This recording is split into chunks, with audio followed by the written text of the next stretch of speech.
প্রত্যেক মানুষ নিজের জীবনে দুঃখ অনুভব করেন। প্রত্যেকের দুঃখ আলাদা হতে পারে। কারোর মনে এই দুঃখ থাকে যে সে তার বাবা মায়ের সব ইচ্ছে পূরণ করতে পারেননি। কেউ এটা ভেবে দুঃখ পান যে সে চিরকাল সদাচার করেছেন, সৎকর্ম করেছেন, কিন্তু তাও তাকে দুরাচারী বলে মনে করা হয়। কেউ এটা ভেবেও দুঃখ পান যে তার সামনে যে ব্যক্তি রয়েছেন তার চোখে তিনি শত্রু হয়ে উঠেছেন বা দুষ্ট হয়ে উঠেছেন, যেখানে তিনি হয়তো কোনো অনুচিত কাজই করেননি। এবার এই সমস্ত বিষয় নিয়ে ভেবে নিজের ব্যক্তিত্ব নিয়ে সন্দেহ প্রকাশ করবেন না। যদি নিজের ব্যক্তিত্ব নিয়ে কোনো সন্দেহ থেকে থাকে, তাহলে কর্ম সংক্রান্ত প্রশ্ন করুন যে আপনি যা করেছেন তাতে কি উচিত ছিল, কি অনুচিত ছিল। যেটা প্রয়োজন সেটা এটা বোঝার যে আপনার অন্তর্মন, আপনার বিবেক আপনাকে কি বলছে, আর আপনার অন্তর্মন আর আপনার বিবেক আপনাকে যেটা করতে বলবে শুধু সেটাই করুন। আর তারপরে এই সংসার কি বলবে, কি ভাববে সেসব নিয়ে ভাবতে যাবেন না। কারণ এই সংসার তো ঈশ্বরকেও প্রশ্ন করে থাকে, ঈশ্বরকেও দোষী মনে করে। কখনো কখনো যখন কোনো ঘটনা মানুষের ইচ্ছা অনুযায়ী ঘটে না, তখন মানুষ এটা বলে যে হে ঈশ্বর, আপনি আমার পাশে থাকলেন না, আপনি বড়ই কঠোর, এটা আপনার দোষ। যেখানে বেশিরভাগ সময় হয়তো সে নিজেই নিজের কর্মফল ভোগ করছে। আর কখনো কখনো ঈশ্বর হয়তো তার জন্য আরো ভালো কোনো পরিকল্পনা করে রেখেছেন, কিন্তু মানুষ এটা বুঝতে পারে না। তাই দিনের শেষে যেটা প্রয়োজন সেটা হলো নিজের মনের কথা বুঝতে হবে। আপনার বিবেক কি বলছে শুধু সেটাই করুন, আর সামনে এগোতে থাকুন। আমার সাথে ভালোবেসে বলুন, রাধা রাধা। পাশা নামক এই খেলাটি আপনারা নিশ্চয়ই খেলেছেন, না খেলে থাকলে দেখেছেন, আর যদি দেখেও না থাকেন তাহলে নিশ্চিত রূপে শুনেছেন। মহাভারতের এই মহাযুদ্ধ কোথাও না কোথাও এই পাশা নামক খেলার কারণে হয়েছিল। পাশার এই বিচিত্র খেলা, দান, এইসবের কারণে কেউ নিজের মাথায় রাজ মুকুট পরিধান করেছিলেন, আবার সেখানে পরাজিত হওয়ার জন্য কাউকে বনবাসও ভোগ করতে হয়েছিল। কিন্তু এই খেলা সমাপ্ত হওয়ার পরে সমস্ত ঘুঁটি আর এই পাশার ছক একই পুটলিতে স্থান পেল। এটাই হলো আমাদের জীবন। এই সংসারে আমরা জয় পরাজয়ের বিষয়ে এতটাই ভাবি, এত চিন্তা করি যে এই জীবনের খেলার আনন্দটাই উপভোগ করতে পারি না। আর অবশেষে কি হয়? কেউ জয়ী হন, কেউ পরাজিত হন, কিন্তু দুজনেই একই স্থানে পৌঁছে যান। প্রত্যেক ব্যক্তি মৃত্যুর পরে একটি নির্দিষ্ট স্থানেই পৌঁছতে বাধ্য, কিন্তু ততক্ষণ এই জীবন, এই খেলা, তার আনন্দ উপভোগ করুন। এই সংসারে সেই ব্যক্তি শ্রেষ্ঠ স্থানে পৌঁছতে পেরেছেন যিনি এই সংসারকে প্রকাশ প্রদান করেছেন, যিনি কখনো জয় পরাজয় এ বিষয়ে ভাবেননি, শুধু এই জীবনের খেলার আনন্দ উপভোগ করেছেন। এটাই আপনিও করুন, আর আমার সাথে ভালোবেসে বলুন, রাধা রাধা। রাধা কখনো কখনো আমার জন্য বড়ই সুগন্ধি আতর নিয়ে আসে, পারিজাত ফুলের মালা নিয়ে আসে আমার প্রসাধন করবে বলে, এবং আমার সব থেকে বেশি প্রিয় মাখন নিজে হাতে বানিয়ে আনে আমাকে নিজে হাতে খাইয়ে দেবে বলে, সবকিছু আমাকে প্রসন্ন করবে বলে। কিন্তু আপনি কখনো ভেবেছেন যে এই আতর কিভাবে বানানো হয়? সহস্র ফুলের পাপড়ি একসাথে পিষে নিতে হয়, তারপরে তার থেকে যে রস নিঃসৃত হয় সেই রস দ্বারাই আতর তৈরি। অনেক সংখ্যক ফুলকে অসীম যন্ত্রণা ভোগ করতে হয়, তবে তারা আমার প্রসাধন সামগ্রী হয়ে উঠতে পারে। দুধ থেকে মাখন তৈরি করার জন্য কতটা পরিমাণ মন্থন সহ্য করতে হয় সেটা আপনি জানেন। ঠিক সেই রকমই হলো আমাদের জীবনও। বিপদও আসে, কঠিন পরিস্থিতিও আসে, এর সম্মুখীন হতে শিখুন। মনে রাখবেন, আপনি হলেন সেই দুধ যাকে মন্থন সহ্য করতে হবে মাখন হয়ে ওঠার জন্য। মনে রাখবেন, আপনি হলেন সেই ফুলের মতন যাদের পিষ্ট হতে হবে সুগন্ধি আতর হয়ে ওঠার জন্য, যাকে এই সংসার পছন্দ করে। কখনো কখনো জীবনে আপনার সাথে খারাপ শুধুমাত্র এই কারণে ঘটে যাতে আপনার শ্রেষ্ঠ রূপ এই সংসারের সামনে আসতে পারে। শুধুমাত্র কঠিন পরিস্থিতি এবং বিপদকে একটা সুযোগ হিসেবে দেখার চেষ্টা করুন। আপনার জন্য এই সংসার বদলে যাবে, সংসারকে দেখার দৃষ্টিভঙ্গি পাল্টে যাবে, আপনার ভাগ্য পাল্টে যাবে, আর এই মন প্রসন্ন হয়ে বলবে রাধা রাধা। গুরুত্বপূর্ণ শব্দ আছে যা বোঝা আমাদের কাছে খুব গুরুত্বপূর্ণ, এবং এই তিনটি শব্দের নিজস্ব অর্থ আছে। প্রথম হল সঙ্গবদ্ধতা, অর্থাৎ একসাথে মিলে কাজ করতে হবে, একসাথে মিলে পরিশ্রম করতে হবে, সামনে এগোতে হবে। এরকম করতে পারলে আপনার শক্তি বৃদ্ধি পাবে, আপনার ক্ষমতা বৃদ্ধি পাবে, আপনি এগোতে পারবেন এবং অনেক দূরে যেতে পারবেন। দ্বিতীয় হল আত্মবিশ্বাস। হেরে যাওয়া বস্তুও আবার জিতে নিতে পারবেন। যদি আপনার নিজের আত্মবিশ্বাস থাকে তাহলে আপনি কখনো পরাজিত হবেন না। এবং তৃতীয় হল অহংকার। জয়লাভ করার পরেও কিন্তু এটা আপনাকে পরাজিত করতে পারে। সেই জন্য জীবনে সঙ্গবদ্ধ হন, আত্মবিশ্বাস রাখুন, কিন্তু কখনোই অহংকার করবেন না। এই অহংকার আপনার থেকে সবকিছু কেড়ে নিতে পারে। এই অহংকারের জন্যই মথুরাপতি কংস নিজের পতনের দিকে অগ্রসর হয়েছিলেন। এই অহংকারকে ত্যাগ করুন আর আমার সাথে ভালোবেসে বলুন রাধা রাধা। এই সংসারে সব থেকে বেশি কঠিন কাজ কোনটা? কেউ বলবেন যুদ্ধ করা, কেউ বলবেন ধন অর্জন করা, আবার কেউ বলবেন জ্ঞান অর্জন করা সব থেকে বেশি কঠিন। এবার প্রত্যেক ব্যক্তির নিজস্ব অভিজ্ঞতা আছে, আর সেই অনুসারে তার নিজস্ব একটা উত্তর আছে।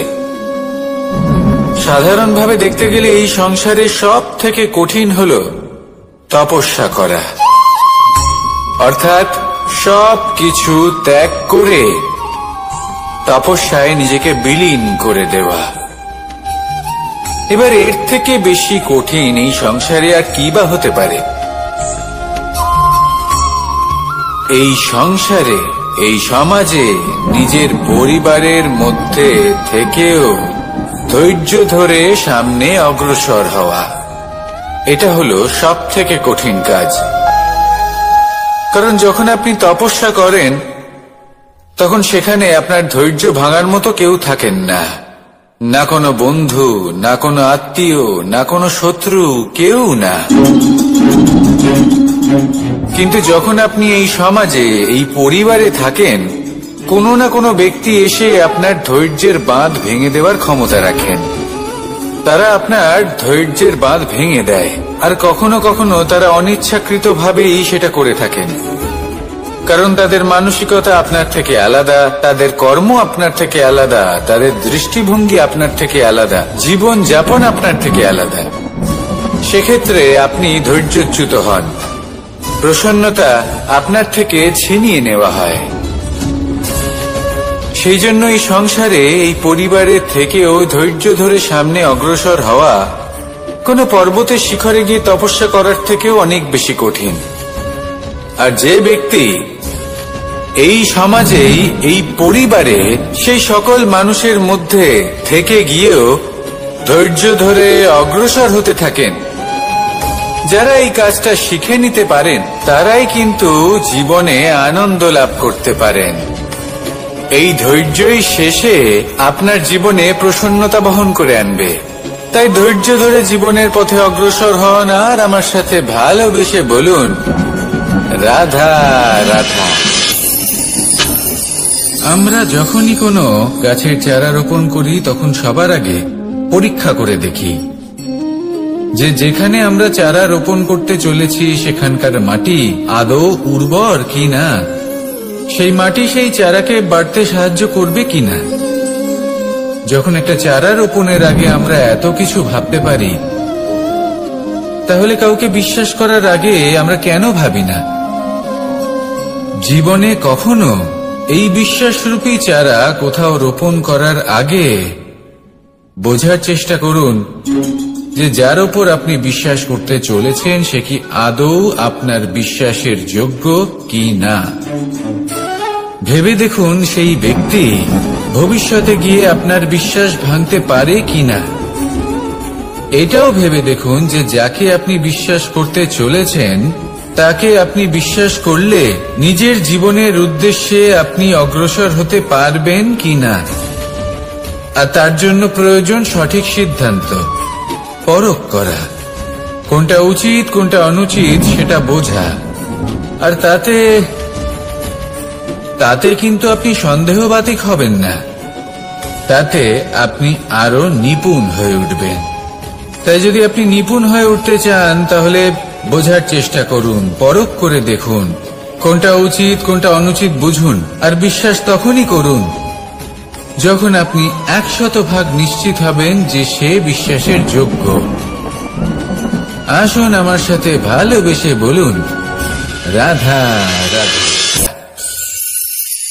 পরিবর্তন, এটা হলো সৃষ্টির অমূল্য নিয়ম। এই সংসারে সবকিছু সময়ান্তরে পরিবর্তিত হয়, এই সময়ও পরিবর্তিত হয়। পরিবর্তন চিরকাল হয়ে এসেছে আর চিরকাল হতে থাকবে।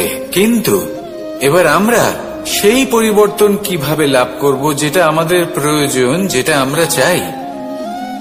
আমরা জীবনে বিকাশ চাই। এই বিকাশ কিভাবে লাভ করতে পারি?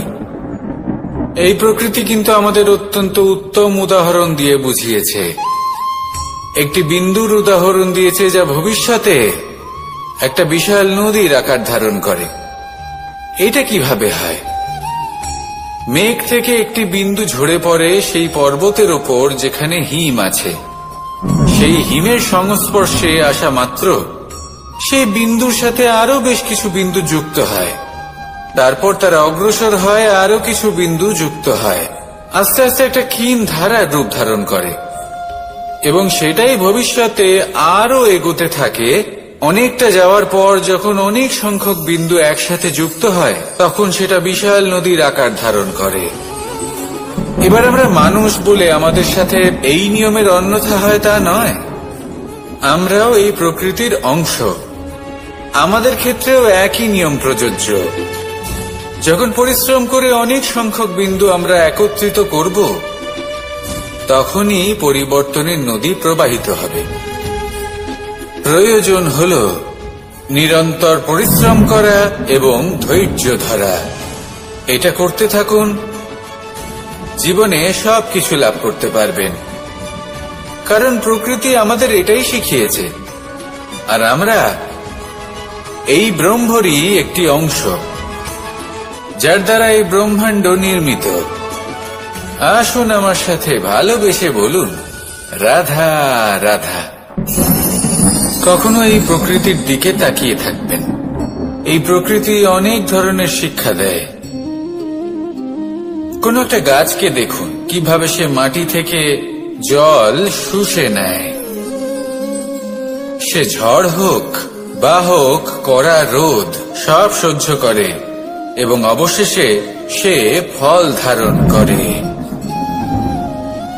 আর সেই ফল উৎপন্ন করার পরে সে ফল কিন্তু সে নিজে গ্রহণ করে না, এই সংসারকে প্রদান করে, যাতে পশু পাখি মানুষ তারা এই ফল গ্রহণ করে শক্তিশালী হয়ে উঠতে পারে, সুস্থ থাকতে পারে। সেভাবেই নদী, সরোবর এরা নিজেরাও কিন্তু নিজেদের জল গ্রহণ করে না, মাটিকে প্রদান করে, পশু পাখিকে প্রদান করে। সূর্য নিজেও নিজের জন্য প্রজ্বলিত হয় না, সে প্রকাশ ছড়িয়ে দিতে চায় আমাদের সবার কাছে, সে আলো পৌঁছে দিতে চায়। এই প্রত্যেকের কর্মে পরমার্থ নিহিত আছে, আর সেই জন্যই এদের সকলকে পুজো করা হয়। তাই মনে রাখবেন, আপনার কাছে জীবন যাপনের অতিরিক্ত যা কিছুই আছে তা পরমার্থের জন্য। তাহলে তার সদ্ব্যবহার করুন আর আমার সাথে ভালোবেসে বলুন, রাধা রাধা। আমরা প্রত্যেকেই অবশ্যই এমন সময় দেখেছি যখন অনেকগুলো সমস্যা একসাথে আমাদের জীবনে এসে পড়ে। সমস্যা আমাদের প্রত্যেকের জীবনেই থাকে।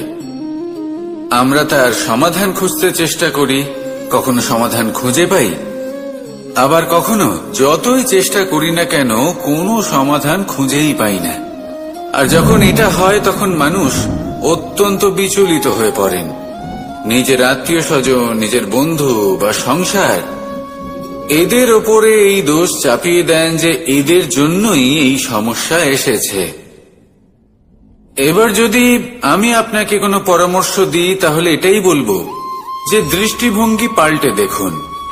এই দৃষ্টিভঙ্গি দিয়ে দেখুন যে এই সংসারে যে সমস্যায় আসুক না কেন তার জন্য কেউ দোষী নয়, না আপনি না অন্য কেউ। এই পুরো খেলাটাই আপনার মানসিকতা, আপনার দৃষ্টিভঙ্গি, আপনার মনে। কিভাবে বোঝাচ্ছি?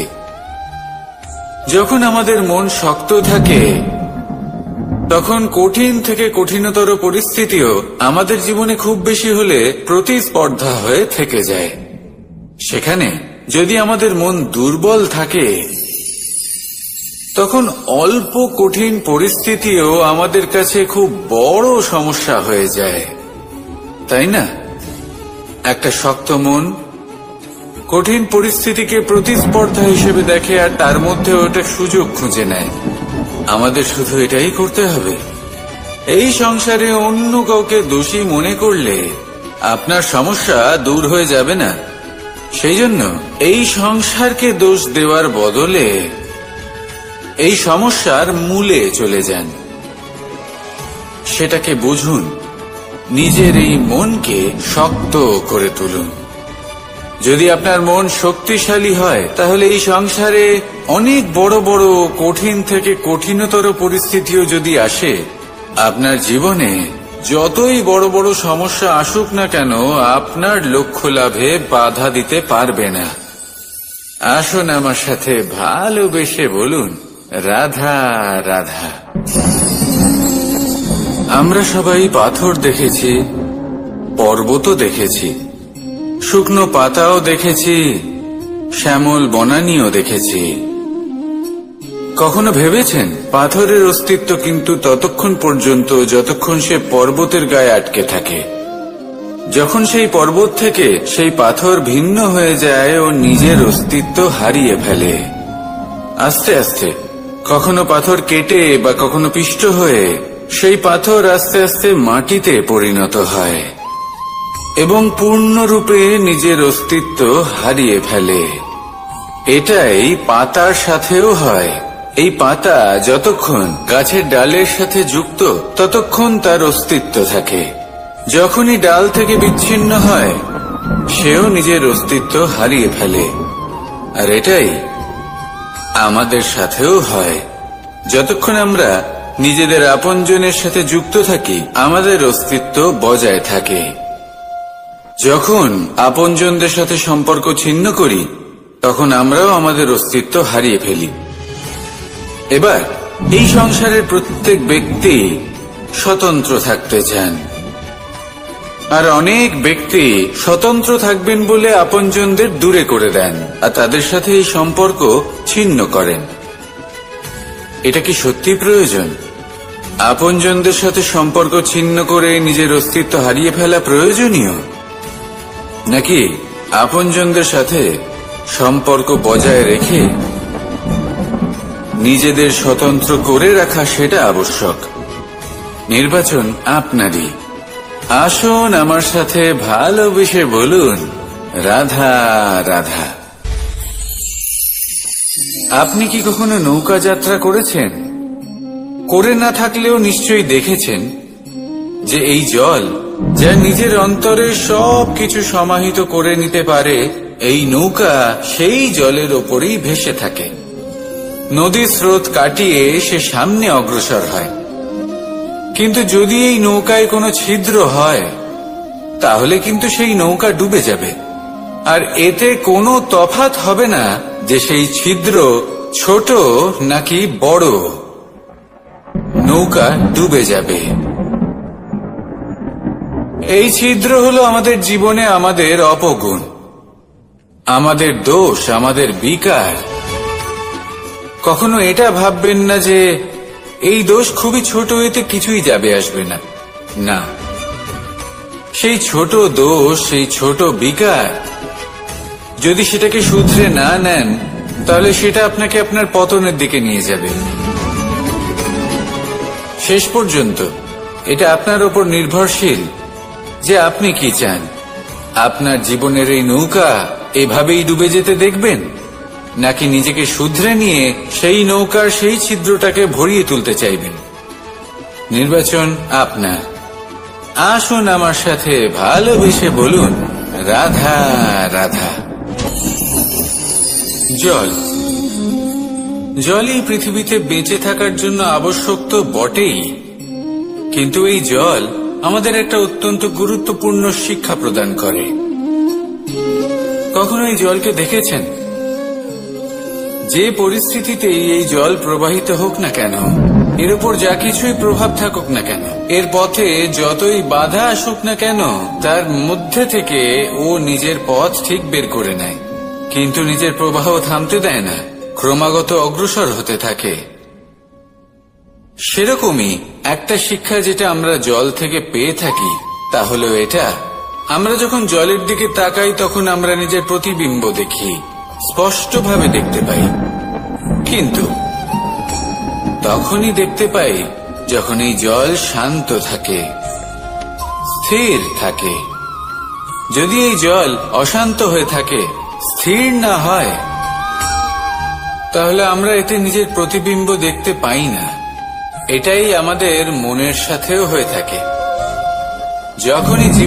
যখনই জীবনে কোনো সংকট আসে, যদি আমরা শান্ত মনে, স্থির মনে সিদ্ধান্ত নিই, তাহলে সেটা এমন একটা শীতল সিদ্ধান্ত হবে যেটা আমাদের ভবিষ্যৎকে একটা শ্রেষ্ঠ স্থানে নিয়ে যাবে। যদি এই মন অশান্ত হয়, বিচলিত হয়, পীড়িত হয়, দুঃখিত হয়ে থাকে, রুষ্ট হয়ে থাকে, তাহলে অনেক সময় আমরা এমন সিদ্ধান্ত নিই যেটা আমাদের জন্য অনুচিত প্রমাণিত হয়। যখন আপনি ক্রুদ্ধ ছিলেন বা দুঃখের বশে ছিলেন, তখন অনেক সময় হয়তো এমন সিদ্ধান্ত নিয়েছেন যেটার জন্য ভবিষ্যতে আপনি অনুশোচনা করেছেন। এবার দেখুন, এই আবেগগুলো থেকে আমরা পালাতে পারবো না, কিন্তু এই আবেগগুলো আপনার উপর কতটা প্রভাব ফেলবে সেটা আমরা অবশ্যই ঠিক করতে পারি। এই মনকে আমরা নিয়ন্ত্রণ করতে পারি। এটাই করুন, চিন্তা করুন, এই মনকে শান্ত রাখুন, স্থির হতে চেষ্টা করুন, আর তারপরে সিদ্ধান্ত নিন। আসুন আমার সাথে ভালোবেসে বলুন, রাধা রাধা। এই সংসারে ভৌতিক বস্তুরও নিয়তি আছে। যারাই এই সংসারে আসে বা উৎপন্ন হয়, তারা কিছুমাত্র সময় পর্যন্তই এখানে থাকতে পারে, আর তারপরে সেও লুপ্ত হয়ে যায়। অর্থাৎ সে নিজেও এই পঞ্চমহাভূতে সমাহিত হয়ে যায়। আমাদের সাথেও ঠিক এটাই হয়। সেই জন্যই ঈশ্বর দ্বারা প্রদত্ত এই উপহারের বিষয়ে ভাবুন, এই জীবনের বিষয়ে ভাবুন। ঠিক যেমন বিশ্বাস ভঙ্গ হলে কোনো ব্যক্তি আমাদের কাছে অপরিচিত হয়ে যান, ঠিক সেরকমই শেষ নিঃশ্বাস ত্যাগের পর এই শরীরও আমাদের কাছে পরই হয়ে যায়। তাই এই শরীর থাকাকালীন শ্রেষ্ঠভাবে একে সদ্ব্যবহার করুন, এই জীবনে শ্রেষ্ঠ কর্ম করুন, আর এই জীবনকে শ্রেষ্ঠভাবে যাপন করার জন্য কিছু কথা বোঝা প্রয়োজনীয়। যদি আপনি কারোর প্রশংসা করেন তাহলে পূর্ণ হৃদয় দিয়ে করুন। যদি আপনি হস্তক্ষেপ করে থাকেন তাহলে মস্তিষ্ক দ্বারা করুন। যদি আপনি সমীক্ষা করেন তাহলে বিবেক দ্বারা করুন। যদি আপনি ধন অর্জন করতে চান তাহলে নীতি অনুসারে চলুন। যদি জীবন যাপন করতে চান তাহলে রীতি মেনে করুন। আর যদি ঈশ্বরের ভজন করতে চান তাহলে ভক্তিভাব নিয়ে করুন। শুধু এই কথা মনে রাখবেন যে আপনার এই জীবন কিন্তু অনিশ্চিত কাল পর্যন্তই আছে। কতক্ষণ আছে সেটা কেউ জানে না। তাই কিছু মুহূর্ত যেটা যাপন করতে আমরা এখানে এসেছি, সেখানে ক্রোধ, অহংকার, ঈর্ষা, এইসব আবেগের কি গুরুত্ব বলুন তো? এগুলো ত্যাগ করুন। মানুষকে ক্ষমা করতে শিখুন। আস্তে আস্তে বিশ্বাস করতে শিখুন। এই সংসারে নিঃস্বার্থভাবে প্রেম করতে শিখুন আর সবার মধ্যে আনন্দ বিতরণ করুন। তাই এই সব গুণ যদি আপনি আত্মসাৎ করতে পারেন তাহলে আপনার জীবনে শুধু আনন্দ এবং আনন্দই বিরাজমান হবে। আসুন আমার সাথে ভালোবেসে বলুন, রাধা রাধা। এবার কখনো কখনো জীবনে আমাদের মনে হয় যে চতুর্দিকে শুধুমাত্র অন্ধকারই হয়ে আছে। প্রত্যেকেরই তা কখনো মনে হয়। আর তখনই আমাদের নিরাশ হলে চলবে না, আমাদের দুঃখী হলে চলবে না। সেই সময় আমাদের খুঁজতে হবে নিজেদের আশেপাশে, চতুর্দিকে আর কোথাও না কোথাও আমরা প্রকাশ অবশ্যই দেখতে পাব। আশার একটা কিরণ অবশ্যই দেখতে পাব। কেউ এমন একটা কর্ম করেন যেটা দেখে আমরা প্রেরিত হয়ে যাই। আর এমন কোন কর্ম যদি আপনারা করেন তাহলে সেই কর্ম আপনার মনকে প্রসন্ন ভাব, আনন্দ এবং ভালোবাসার দ্বারা ভরিয়ে তুলবে। আপনার অন্তরের সেই অন্ধকারের অন্ত করবে, দুঃখেরও অন্ত করবে। আর এই মন প্রসন্ন ভাব নিয়ে বলবে, রাধা রাধা। দেখতে গেলে এই সংসার বড়ই সুন্দর, কিন্তু আসল সত্যি এটাই যে সংসারে সবকিছু নশ্বর। যেটা কাল ছিল তা আজ নেই, যা আজ আছে তা কাল ছিল না, আর যা আজ আছে তা কালও থাকবে না। প্রত্যেক মানুষকেই যথাসময়ে কালের কাছে মাথা নত করতে হয়। এই রূপের বিনাশ করে বার্ধক্য, প্রাণের বিনাশ করে মৃত্যু, আলস্য, ঈর্ষা ধর্মের বিনাশ করে, আর ক্রোধ বিনাশ করে সম্পর্কের। কিন্তু এরকম একটা অনুভূতি আছে যা একাই সমস্ত গুণ বিনাশ করতে সক্ষম হয়, আর সেটা হলো অহংকার। তাই জ্ঞানকে নিজের কাছে আসতে দিন, কিন্তু অহংকারকে কখনোই নয়। কারণ যদি এই অহংকার আপনার কাছে চলে আসে তাহলে জীবনে যা কিছু আপনি অর্জন করেছেন, তা সে গুণ হোক বা হোক ধন, সে বন্ধু হোক বা হোক আনন্দ, সবকিছু শেষ হয়ে যাবে। রাধা রাধা। এই পাথর দেখতে পাচ্ছেন আপনি? কত গোল, কতটা চকচকে। বাচ্চাদের অনেক সময় এটা নিয়ে খেলতে ভালো লাগে, আর কেনই বা লাগবে না। কতটা সুন্দর আর মসৃণ এটা। কিন্তু আপনি কি কখনো ভেবে দেখেছেন এই পাথর আগে কি ছিল? কোন বিশাল আকার পর্বত, কোন বিশাল আকার পাথরের একটা বড় ভেঙে যাওয়া অংশ বিশেষ, যেটা কোনোভাবে নদীতে পড়ে নদীর ধারার সাথে বইতে থাকলো। মাটির সাথে ঘর্ষণ হলো, বালির কণার সাথে ঘর্ষণ হতে থাকলো, আর তারপর ধীরে ধীরে এই আকার পেল। এবার আমরাও এই পাথরের মতোই। তাই মনে রাখবেন, আপনার ব্যক্তিত্ব, আপনার এই স্বরূপ ঈশ্বরের দেওয়া কখনোই নয়। হ্যাঁ, প্রকৃতি অবশ্যই আপনাকে জন্ম দিয়েছেন, কিন্তু আপনি নিজে নিজের ব্যক্তিত্বের রচয়িতা। আর আপনি তা রচনা করেন কঠিন পরিস্থিতির মুখোমুখি হয়ে, সংকটের ধারা পার করে। তাই আপনিও এই পাথরের মতো নিরন্তর চেষ্টা করতে থাকুন, নিজের অস্তিত্ব বজায় রাখুন, এই অস্তিত্বকে মহান করতে থাকুন। আর আমার সাথে ভালোবেসে বলুন, রাধা রাধা। বর্ষাকালে যখন ভয়ানক বৃষ্টি হয়, তীব্র গতিতে যখন হাওয়া চলে, তখন আপনি নিশ্চয়ই দেখেছেন যে পাখিরা, যাদের বাসা মাঝে মাঝে ভেঙে পড়ে, নষ্ট হয়ে যায়। কিন্তু আপনি কি কখনো সেই পাখিদের বিলাপ করতে দেখেছেন? কখনো নয়। যখনই সেই বৃষ্টি থেমে যায়, তারা আবার একটু একটু করে খড়কুটো জোগাড় করে তাদের বাসা বানিয়ে ফেলে। নিজের সংসার সেই রকমই বানিয়ে দেয় যেমন আগে ছিল। এমন কেন? কারণ এই ঝড়ের তাণ্ডবের সাথে সেই পাখিদের কোনো বোঝাপড়া করারই নেই। তারা শুধু সেটাই করতে থাকে যেটা তাদের হাতে আছে, আর সেটাই হলো, আর এটাই হলো সুখী জীবনের মূল মন্ত্র। যেটা আপনার হাতে নেই, তা নিয়ে বিলাপ করে আপনার কোনো লাভ হবে না। মনোসংযোগ তাতেই করুন যা আপনার হাতে রয়েছে। যা বদলে গেছে তাকে আপনি আবার বদলাতে পারবেন না, কিন্তু যা আপনি বদলাতে পারবেন তাতে মনোসংযোগ করুন।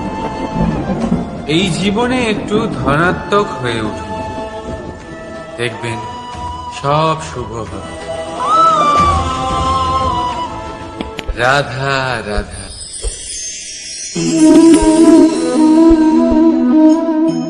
ছোটবেলায় একটা জিনিস আমি কখনো বুঝে উঠতে পারিনি। আমি সবসময় আশ্চর্য হয়ে থাকতাম যে এটা কি করে সম্ভব হতে পারে। ব্যাপারটা ছিল এরকম, আমি আমাদের গোয়াল ঘরে দেখতাম ভিন্ন ভিন্ন রং রূপের গাভী। কারোর রং কালো তো কারোর রং সাদা, কেউ খয়েরি তো কারোর রং বাদামি। এবার আমি দেখতাম কারোর কারোর শিং বড় তো কারোর এত ছোট যে দেখাই যায় না। কোনো গাভী আকারে ছোট ছিল তো কেউ একটু বড়। কিন্তু যখন সেই সব গাভী দুধ দিত, তখন আমি দেখতাম সেই সব দুধ সমান, রং সমান, স্বাদ সমান, গুণও সমান, আর সমান পুষ্টিও। এবার আমি এটা বুঝতে পারতাম না। আমার দৃষ্টিতে তো সমস্ত গাভী আলাদা আলাদা ছিল। আমি ভাবলাম আমি মাকে জিজ্ঞেস করি। মাকে জিজ্ঞেস করলাম। মা আমাকে বললেন, কানাই, রং রূপ পাল্টালেও গাভীদের বাস্তবিকতা তো পাল্টায় না। গাভী তো গাভীই থাকবে। এবার আমি এটা বুঝতে পারি না যে মানুষ এটা আত্মসাৎ কেন করতে পারে না। দেখুন, রং, রূপ, জাত, ধর্ম, ভাষা, এই সবের উপরে হলো মনুষ্যত্ব। আর মনুষ্যত্বের একটাই ধর্ম, আর সেটা হলো প্রেম। তাই এই প্রেম আপনি সকলের সাথে ভাগ করে নিন, প্রেমের সাথে সকলের সেবা করুন। এই মনুষ্যত্বর অমৃত চেখে দেখুন, আর আপনি বুঝে যাবেন যে আমরা কেউ আলাদা আলাদা নই, আমরা সবাই সমান। রাধা রাধা। সাগর, কত বিশাল হয় এই সাগর! কি না করতে পারে এই সাগর! এক মুহূর্তের মধ্যে সব ধ্বংস করে দিতে পারে, প্রলয় ডেকে আনতে পারে, সংসার মুছে ফেলতে পারে। এই সাগর জীবন জ্যোতি নিভিয়ে দিতে পারে, কিন্তু এই সাগর যা মেটাতে পারে না তা হলো একজন তৃষ্ণার্তের তৃষ্ণা।